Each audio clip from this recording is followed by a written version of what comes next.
Sesungguhnya Maryam akan mengandung dan melahirkan seorang anak namanya Al-Masih. Isa putra Maryam, seorang terkemuka di dunia, terkemuka di akhirat. Yang menjadi pertanyaan saya, kenapa kok manusia bisa berkuasa di akhirat? Terkemuka di akhirat. Kalau terkemuka berarti nomor satu. Assalamualaikum warahmatullahi wabarakatuh. Sahabat, jumpa kembali bersama kami Tama. Sahabat, video ini merupakan salah satu video yang menjerat Pendeta Yusuf Manubulu sehingga digiring ke Polda Jabar. Adapun isi konten yang jadi masalah adalah konten kesaksian dengan judul "Saya Nekat Baca Kitab Ada Terjemahannya, Kok Isinya Hampir Semua Ceritakan Isa Al-Masih". Kesaksian itu dilakukan oleh salah seorang bernama Aman asal Sumedang, yang mengaku mantan ustadz dan pernah menjadi juara 2 MTQ tingkat Provinsi Jawa Barat. Baik sahabat, mari kita simak video selengkapnya. Kami mohon jangan di-skip agar terhindar dari fitnah. Selamat menyaksikan. Yang menarik sekali, sebelum narasumber ini percaya kepada Tuhan Yesus, beliau adalah seorang ustadz. Ya, beliau adalah seorang yang begitu fanatik dengan latar belakang imannya. Shalom Pak Aman. Shalom. Ya, gimana kabar Pak? Puji Tuhan. Haleluya, luar biasa ya. Pak Aman begitu sukacita, begitu dahsyat, begitu bersemangat ya. Sekarang memberitakan Injil dan banyak memenangkan orang-orang yang tadinya tidak mengenal Tuhan, orang-orang yang tadinya anti kepada Tuhan Yesus. Itulah yang menjadi fokus pelayanan daripada Bapak Aman ya. Kita akan dengarkan bagaimana perjalanan beliau. Nah, Pak Aman, bisa dicerita Bapak berasal dari daerah mana Pak? Saya tinggal di Sumedang Pak. Oh, dan berarti dari Sumedang asalnya? Iya, Sumedang Kabupaten, masih Jawa Barat. Oh, berarti masuk suku Sunda? Iya, suku Sunda. Luar biasa ya. Jadi berarti kalau suku Sunda itu sangat terkenal dengan nuansa-nuansa keagamaan ya. Betul. Bapak mungkin bisa ceritakan background Bapak dulu waktu masih di iman yang lama, seperti apa Bapak mempelajari ilmu-ilmu agama pada waktu itu. Silakan Pak. Saya dari kecil diajarkan oleh orang tua beragama Islam. Dan saya tekun bersemayam, sholat, ngaji tiap malam, tiap hari.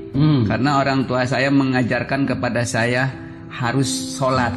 Nah, karena ada ayat yang mengatakan as-sholatu imaduddin. Sholat itu tiangnya agama. Sehari lima kali sembahyang 17 rakaat.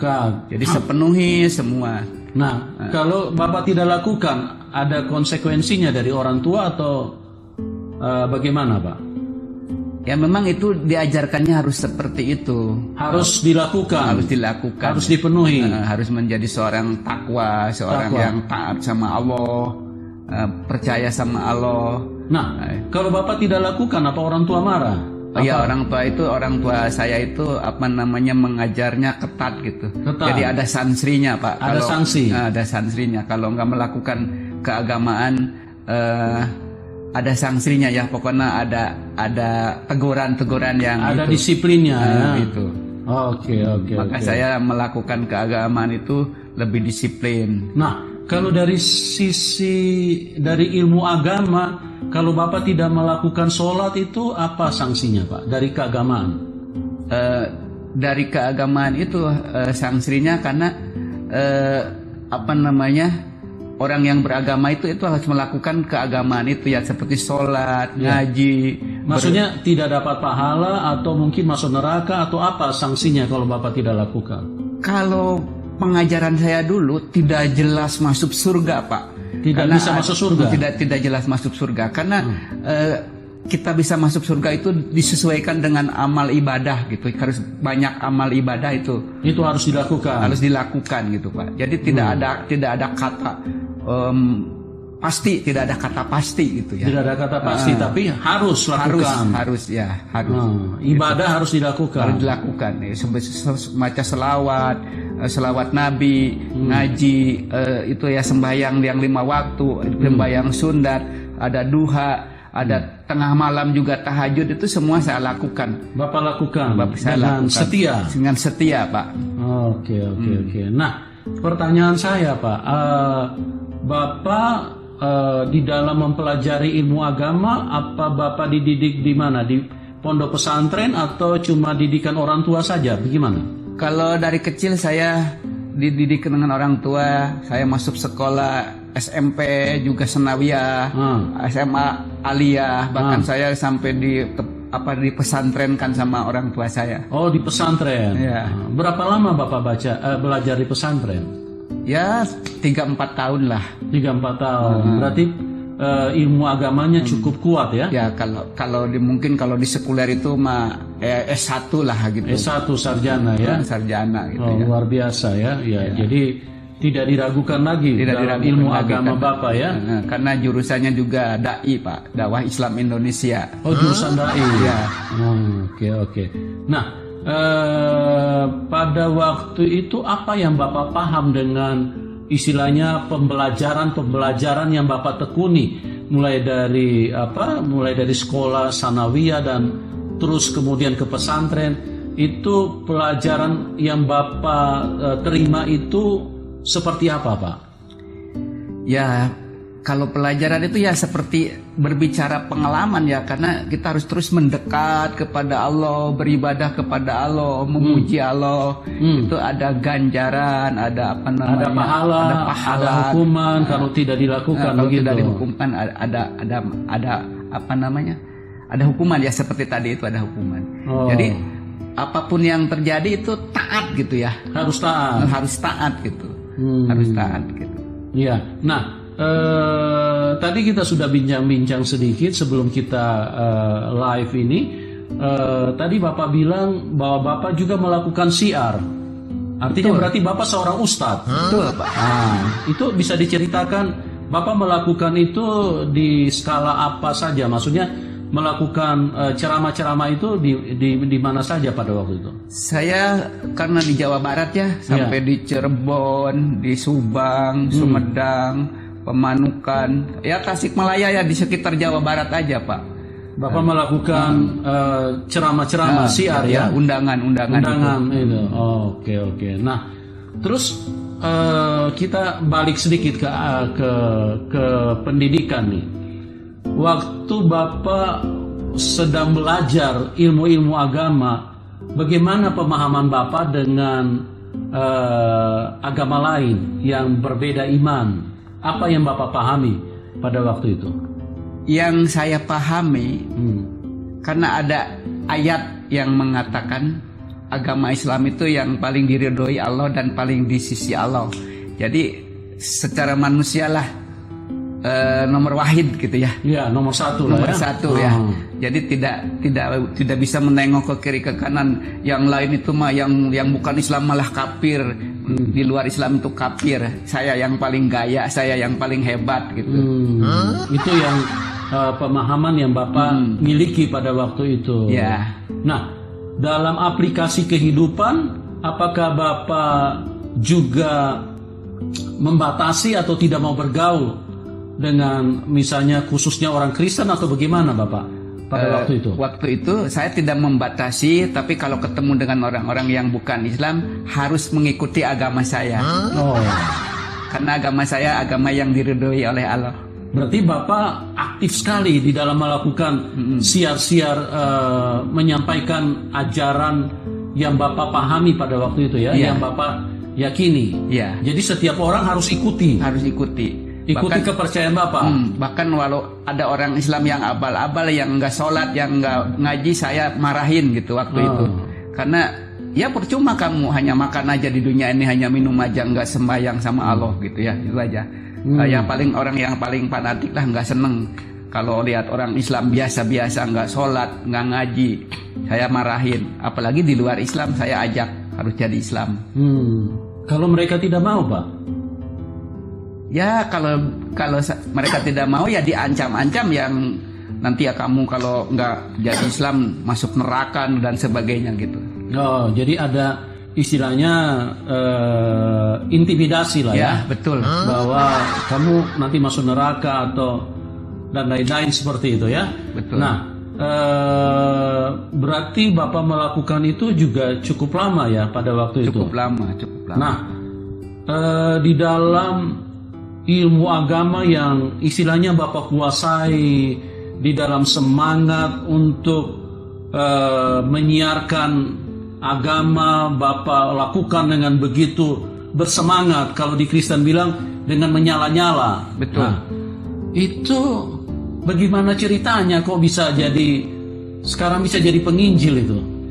Karena dulu saya Pak dari kecil belajar abjad Arab itu ya, disatukan sampai dibaca itu pakai huruf Arab Pak, nggak pakai bahasa Indonesia gitu. Oke. Terus diajarkan sama guru Nabi semuanya 25 sampai Nabi Muhammad, diajarkan malaikat 40 malaikat, malaikat anu diajarkan, semua diajarkan.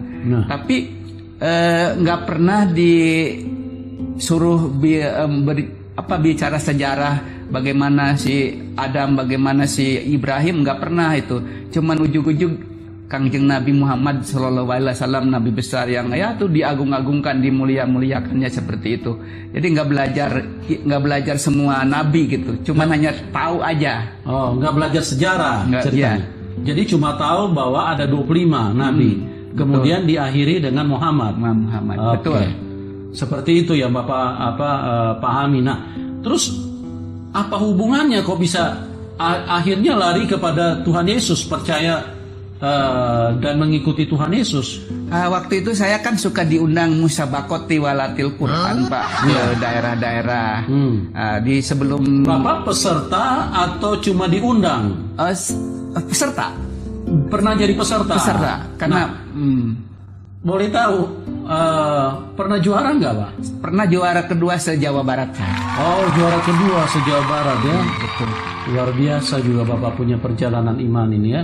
Nah, Bapak diundang itu dalam rangka apa pada waktu itu? Itu kan perlombaan Pak. Perlombaan. Ada kejuaraannya. Oh, kejuaraannya. Iya betul. Ada juara 1, juara 2, juara 3 gitu. Nah, sekabupaten. Nah, terus mengarah ke akhirnya meninggalkan iman Bapak seperti apa ceritanya nih? Saya sebelum pergi kan harus persiapan. Iya. Karena kalau mengaji kan harus ada ketuknya, ada suaranya itu, panjang pendeknya. Yeah. Seperti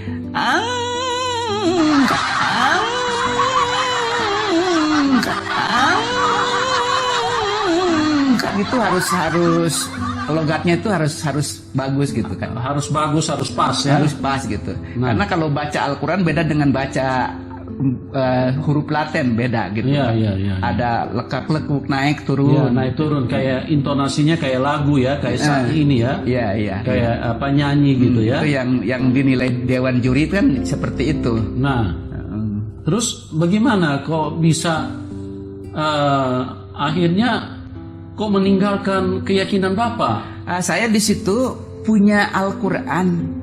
Ada terjemahannya Pak. Ada terjemahannya. Memang sebelumnya Al-Quran Bapak tidak ada terjemahan? Tidak ada, karena saya tidak boleh sama guru saya pakai terjemahannya.